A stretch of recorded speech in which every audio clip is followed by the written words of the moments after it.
so much spontaneity gets trained out of us, I think, at the beginning in our classical education. We're afraid we're going to make a mistake. That somehow that mistake is going to be a reflection of who we are as a human being. Yeah. You know, you're studying your Bach, and there are all these notes that have squiggles over them. And it is vitally important that you play that squiggle differently than that squiggle. And you spend many, many hours with your teacher on the details of the squiggles, right? Right. What does that do to you?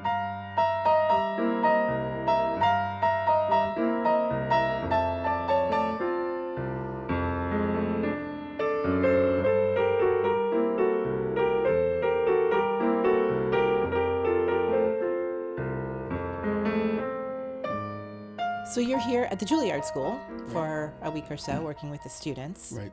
And I'm very aware that when we are working with students these days, one of the things that we're talking about quite a lot is versatility, flexibility, you know, what it means to be a musician in a very different way, frankly, than the way we were trained, which was so narrow. But you have had this extremely flexible, you know, multi-layered, multi-dimensional career for a long time. And I wanted to ask you if that was your vision going in, or if that's just something that happened along the way. I think it happened. I think I think about some of my old friends, one of whom is actually on the faculty here at Juilliard, Billy Drummond, the great jazz drummer. When we were growing up, I was the classical guy in my band of guys that I hung out with. Those guys were all jazzers, but we all loved music, and we loved sharing music with each other. And so I was playing Shostakovich and Beethoven and Brahms for those guys on the weekends, and they were playing Miles Davis and John Coltrane and Dexter Gordon for me. And today, we're all working, which is amazing. But the other thing is that we feel very comfortable in other genre because we grew up experiencing each other's genre. I often like to joke and say those guys taught me what a groove was. But, you know, I landed where I landed, and it just turned out that I was just equally comfortable in all those places that I landed. Yeah, and it's more fun. It's a it's totally more fun. I like it that no 2 weeks are ever the same, or rarely are 2 weeks ever the same. I mean, I could be doing film music one place, and then Shostakovich or Mahler, and then another place, and then teaching in another place, which takes a whole different set of muscles, by the way. For sure. That's where you do have to sort of shift your mindset. Yeah. But I remember when we worked together at the Indianapolis Symphony last spring, you were coming from something wildly different. I don't remember what it was. It was a big jazz pops show. But, I mean, overnight you shifted to Dvorak and Price. Right. And it was interesting to watch you do that. Yeah, but it's easy for me to do that. I mean, here's why it's easy. Because music is just music. Yeah. And we're talking about expression. Yeah. And we're talking about your blood and soil and whatever that is being poured into whatever it is that you do. You know, it's funny because the program that I'm doing here includes the Third Symphony of Florence Price. Oh, nice. And the first rehearsal, the kids were, I mean, they're at Juilliard. They're classically trained, right? And they're like serious and, you know, focused. And they had never met me before, and I had never met them. And so I guess one of the things that they wanted to prove was the fact that they could play. Yeah. And so ultimately, by the time we get to the break in rehearsal, I have convinced them that I care more about their hearts than their heads. Yeah. And we started talking about, in fact, I taught them this one expression because you have to have it with this music. I said, here's something that you need to learn how to say. How do you spell that? I don't know. Yeah. But you gotta have a sense of, and I explained what that means when you're in the midst of a challenge that you don't think you can overcome. But right now, all you can just go is and then how that has to translate into that particular clarinet moment. Oh, I love that. And that's not on the page, right? But so that's my heart being poured out to them, and their hearts answering in return. So we were in rehearsal for the Price Concerto, and there was this gesture in the slow movement that you were not getting from the orchestra the way you wanted to. Mm-hmm. And you started telling this story. And it was kind of a long story, and I was like, it was a great story. It was about your childhood, And being at your grandmother. grandmother's house and listening to her praying in the bathroom and her saying, Lord have mercy. And you were trying to get them to hear that inflection and that phrase, and then they played exactly the way you wanted to. And I realized, you were going out of your way not to say, oh, it's like a prayer or it's like a spiritual. You needed them to have a picture and a sound. And that was Right. that was really enlightening to It me. needed to be visceral for them Yes. as well, and that required more than just a description. Yeah. When I have an orchestra, I want there to be people in the orchestra who are willing to jump off a cliff with me. But I also want people in the orchestra who's old enough and wise enough to know that sometimes it's dangerous to jump off of a cliff, right? And so if you have that combination of risk takers and risk averse, you can do some dangerous things, That's so interesting. and get away with it. Yeah. That experience with you, it made me think about something. I'm advocating passionately for this music. And really, we are in a moment of excavating the history of American music and recovering all these voices of Black composers that have been historically overlooked. And it's very, very important. And it's happened kind of quickly and sometimes carelessly. But I realize that this process has all these implications, right, about history and America and racism, and all of those things get put on this music. But are we teaching this music? Because the whole point is, it is a different language.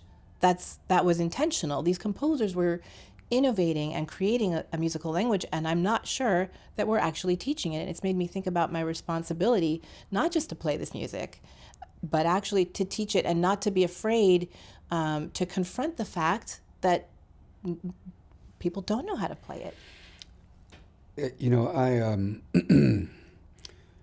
I didn't even know who Samuel Coleridge Taylor was until I got out of graduate school.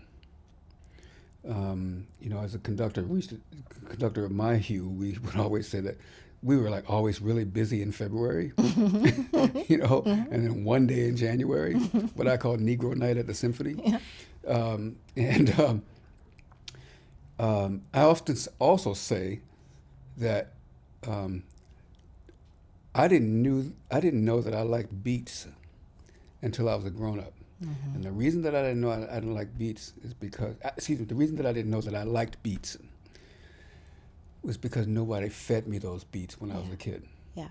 And so this new repertoire that we're trying to add to the canon, had it been included, there would have been a learned history that was brought to the 21st century of that as well. The other thing is, when I finally encountered this music, I was slightly embarrassed by it because I was trained in another language. And then at some point, there wasn't like a bell went off or a switch clicked or something like that, but I realized how important it was to be comfortable in my own skin. Because I realized that those composers, what they were doing was actually being comfortable in their own skin. Oh, yeah. And then I thought, wait, you know who else was comfortable in their own skin? Mahler and Dvorak. Mahler never apologized for being Jewish in his music, and nor did Dvorak ever apologize for loving his home country. Right.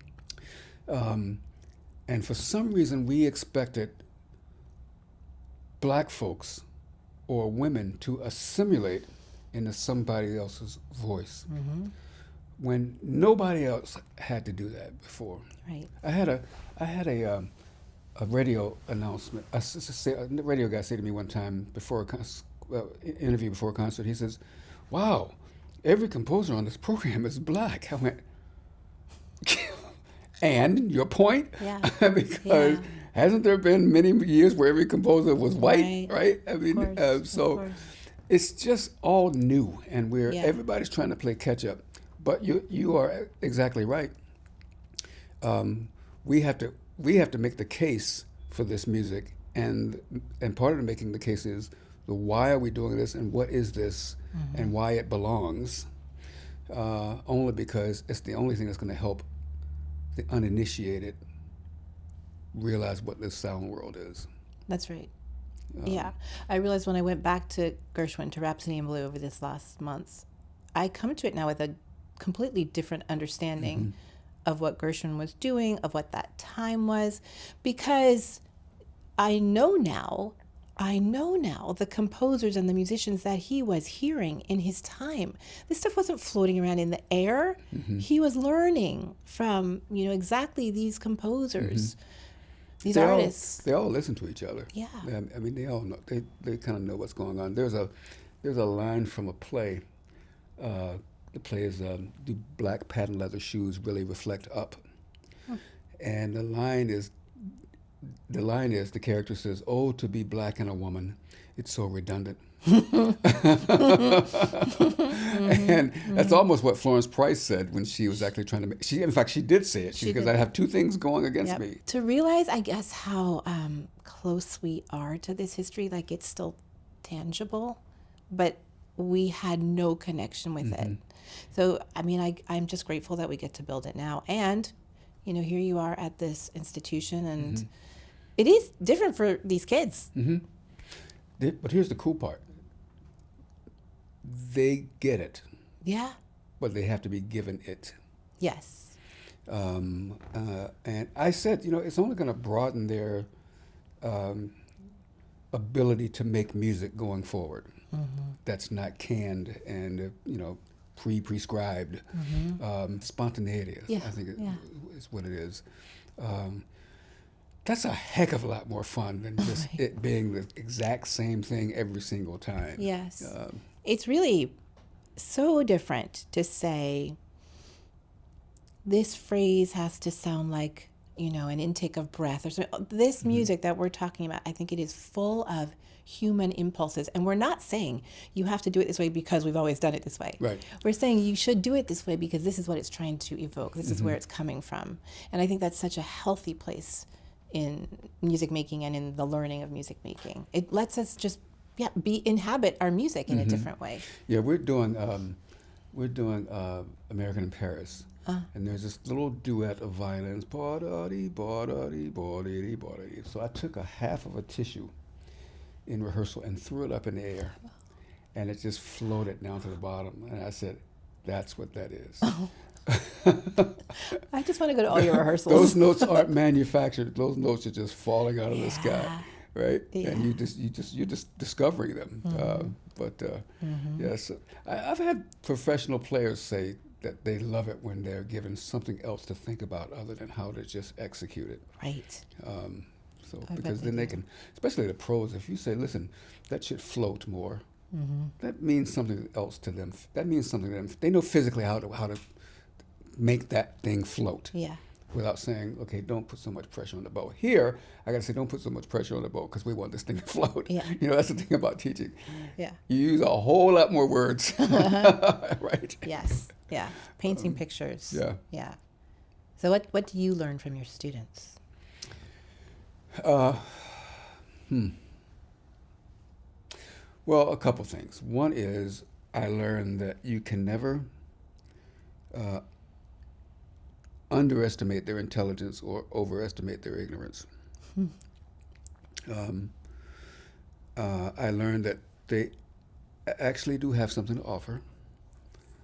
I learned that I often say that my teaching is less about instruction and more about invitation. I learned that, especially young music students, they want to be invited to something.